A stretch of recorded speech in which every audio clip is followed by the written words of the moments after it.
Hey guys, what's going on? Squidprints here, and today I have a battle for you today against my buddy D from Team Alpha. Now, D wanted to show me a whole bunch of shinies that he had, so he's like, alright, let's have a battle and I'll show you what I got.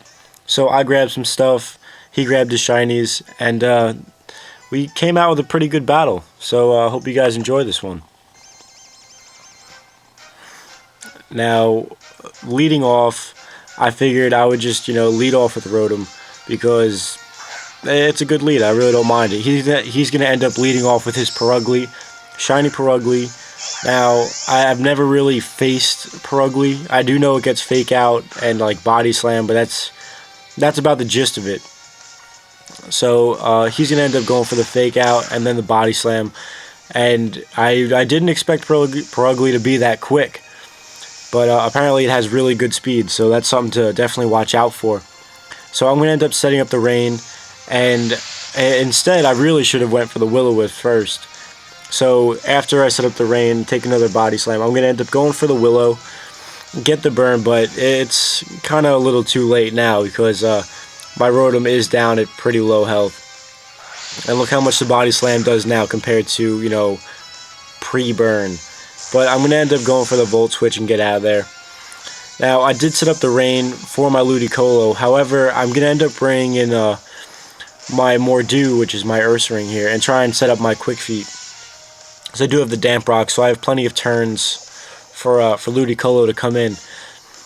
Now, they're going to end up going for a Sucker Punch here. It's really going to do pretty much nothing, and I'm just going to go for the Crunch to end up taking out the Purugly. Now, it's just, that's one Pokemon down. So now, the next shiny to come in is going to be Talonflame. Talonflame, not a big fan of, but, it's not a bad shiny. Just really red and rosy like a robin. Now, I'm going to end up switching out, and I'm going to sack off my Rotom. I was expecting a Brave Bird, but it turns out it is an Acrobatics variant, which that's not good for me. Now, seeing that I was Acrobatics and I don't remember if it had an item or not, I figured I can go into Ludicolo and I could take one Acrobatics and then knock it out with a Surf. I'm completely wrong. I thought I could. I do have HP investment. I know that shinies, especially 6th gen, they're not all going to be, really good IVs and whatnot. So, turns out this little guy is going to be able to take me out, and then he's going to be able to go for a U-turn after I bring my Arcanine in. So, I just wanted to play it safe. I'm going to end up going for a Wild Charge, and he's going to end up bringing his Metagross here. Now, shiny Metagross is pretty sick. So, because I also didn't want to go for the Flare Blitz just yet. The rain is up, so I'm kind of hindering myself here. But after seeing how much, Wild Charge did, I was like, you know what, I'm just going to go for it. I'm going to end up going for a Flare Blitz, and even with the rain up, neglecting my hit, and no Life Orb or anything, I'm going to be able to take out the Metagross. So, that's a big threat right there that's going to be out of our way. And with all the recoil, it's going to put me below 50%, so I will be able to get my Citrus Berry back and regain a little bit of health. And now, the rain stops, so my Stab Flare Blitz is going to be much more powerful.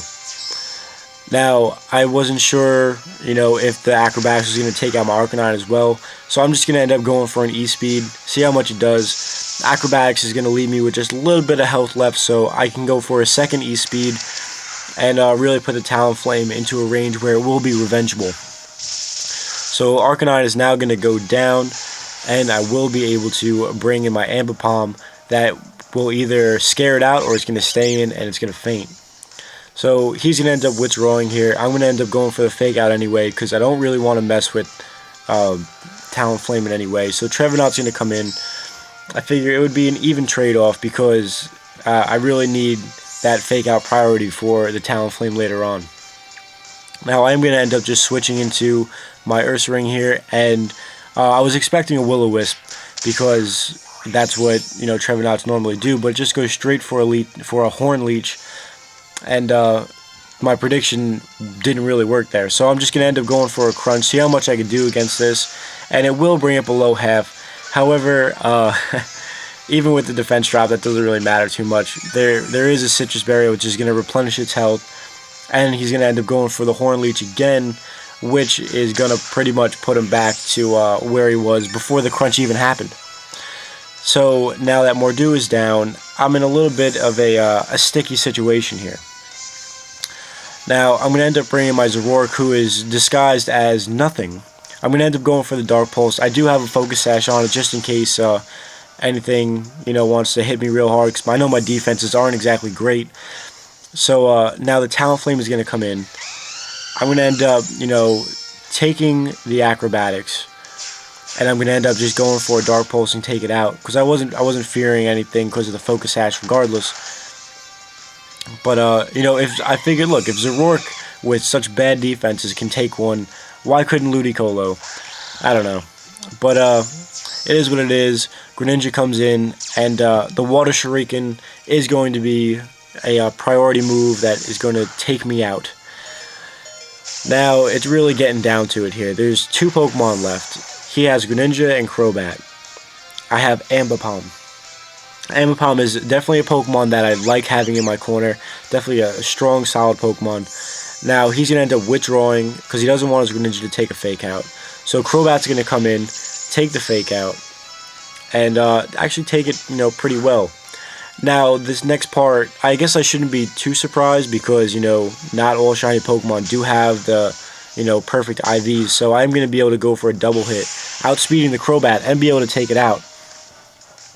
Now, this next series of plays, definitely pay attention to. Alright, so the Greninja comes back in. Now, he's going to end up going for Shadow Sneak, which turns him into a Ghost type, which doesn't affect me, but it also means that I cannot affect him. So now, the next turn, I end up going for a double hit, expecting the Greninja to outspeed me, but it does not outspeed me, and it's going to go for a Power-Up Punch and completely smack me in the face. So that play of events right there, very impressive. I always enjoy playing you, always enjoy good battles with you. Looking forward to more fun battles that we'll have. I hope you guys enjoyed this little guy here. So I'll see you guys next time. Okay, bye.